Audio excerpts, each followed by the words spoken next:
हमने ओआरओपी की बात की, कांग्रेस इसे लाई, इन्होंने क्या किया? हम कहते थे 1 रैंक 1 पेंशन, ये कहते हैं 1 रैंक और तमाम अलग अलग पेंशन। आज अगर अग्निवीर शहीद हो जाते हैं तो उनको शहीदों का पेंशन भी नहीं मिलेगा। इन्होंने शहीदों में भी फर्क कर दिया है कि एक तरह का शहीद और एक दूसरे तरह का शहीद। ये कैसी बातें हैं भाई और बहनों? आपको समझना पड़ेगा कि किस तरह से ये सरकार चला रहे हैं। आज सेना में भर्ती होते हैं, चोट लग जाती है, उस वजह से डिसेबिलिटी हो जाती है, डिसेबिलिटी का पेंशन भी इन्होंने खत्म कर दिया है। तो अलग अलग पेंशन भी बना दिए हैं। हर तरफ आपकी मदद करने के बजाय, आपका समर्थन करने के बजाय, आपको मजबूत करने के बजाय आपको कमजोर किया जा रहा है। मोदी जी यहां आते हैं, मानिए कि पर्यटक की तरह भ्रमण करने आ रहे हैं, अपना कैमरा निकालते हैं और कैमरे से मोदी जी फोटो खींच रहे हैं और मोदी जी की कोई और फोटो खींच के पूरा वायरल कर रहे हैं कि देखिए मोदी जी पहाड़ पे खड़े होकर कैमरे से फोटो खींच रहे हैं। आपको मालूम है उन्होंने अपना पोस्ट डाला कैमरे से फोटो खींचते हुए, पीछे गाना क्या बज रहा था उन्हीं के पोस्ट में? किसने सुना? चंबा कितनी दूर। बिल्कुल सही गाना था, क्योंकि मोदी जी कट गए हैं पूरी जनता से, और चंबा की जनता से तो पूरी तरह से कटे हुए हैं। उन्हें आपके संघर्षों के बारे में कुछ नहीं मालूम।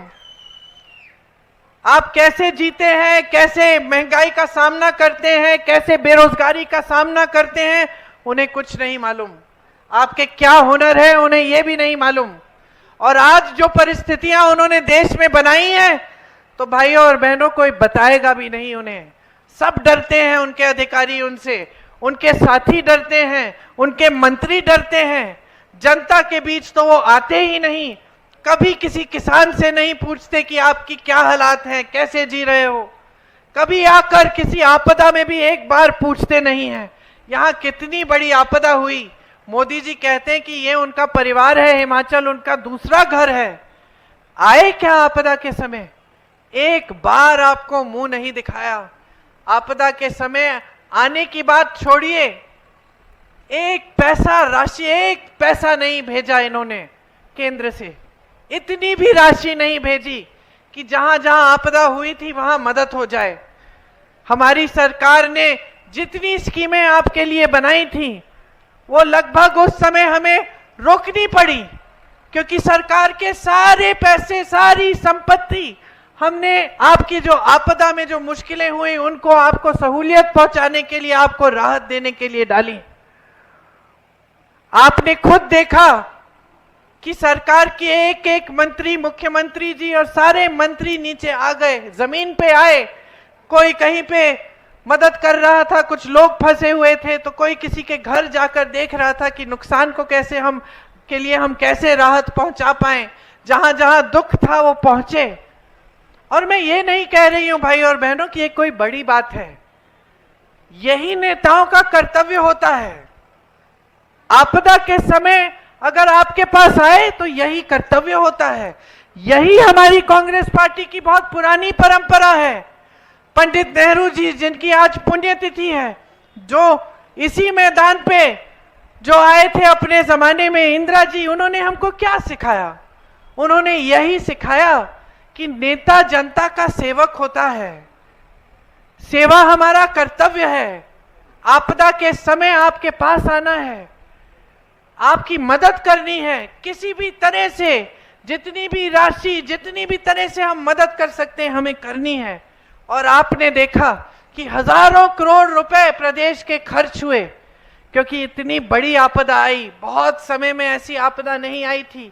कितना नुकसान हुआ मैंने देखा। मैं हर जगह गई थी, मैंने देखा कि कैसे घर टूट गए थे। एक परिवार में अभी तक मुझे याद है, एक परिवार के 6-7 सदस्य गुजर गए। मंदिर गए थे बच्चों को लेकर और वहां 6-7 सदस्य गुजर गए। उस परिवार के बारे में सोचिए तो कितनी मुश्किलों का सामना आपने किया है।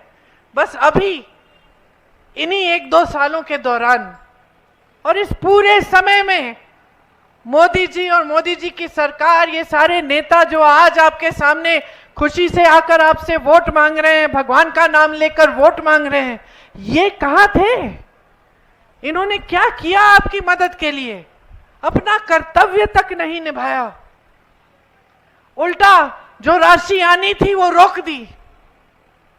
आज अगर हमारी प्रदेश सरकार जो गारंटी हमने आपको दी थी उसको पूरा करने का काम कर रही है, तो ये एक बहुत बड़ी बात है, क्योंकि इससे पहले जो आपदा आई थी उससे बहुत बोझ पड़ा है हिमाचल की अर्थव्यवस्था पे। तो आप सोचिए भाइयों और बहनों कि इनकी नीयत क्या है, भाजपा के नेताओं की नीयत क्या है? क्या ये साफ नीयत है कि आप मुश्किलों में हैं, इतनी बड़ी आपदा आती है, इतना बड़ा संकट झेल रहे हैं, साल लगेंगे शायद सारी सड़कों की मरम्मत को करने में, जो जो टूटा उसको ठीक करने में, और जो गुजर गए उनके बारे में तो जीवन भर उनके परिवार के लोग उन्हें याद करेंगे और वो दुख झेलेंगे।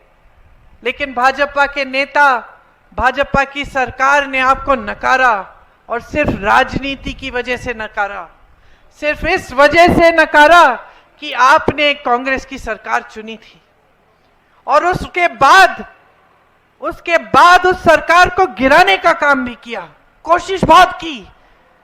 ये तो हमारी सरकार एकजुट रही और हमारे विधायक एकजुट रहे काफी हद तक, इसलिए हमारी सरकार बच गई। लेकिन इनकी बस चलती तो आपकी चुनी हुई सरकार। तो प्रियंका गांधी वाड्रा को आप सुन रहे थे, जो चंबा पहुंची हुई हैं और आज से 3 दिनों तक हिमाचल में ही रहेंगी। मंच पर ये उस वक्त की तस्वीरें हैं जब चंबा के चौगान मैदान प्रियंका गांधी वाड्रा पहुंची थी। आनंद शर्मा क्योंकि कांगड़ा संसदीय क्षेत्र से कांग्रेस के उम्मीदवार हैं और कांग्रेस के दिग्गज नेताओं में शुमार हैं, लंबे समय तक केंद्र में भी रहे हैं, विदेश मंत्री भी रहे हैं। इस लिहाज से एक गहरा नाता गांधी परिवार से उनका है और उन्हीं के प्रचार प्रसार के लिए प्रियंका गांधी वाड्रा खासतौर पर चंबा पहुंची हैं।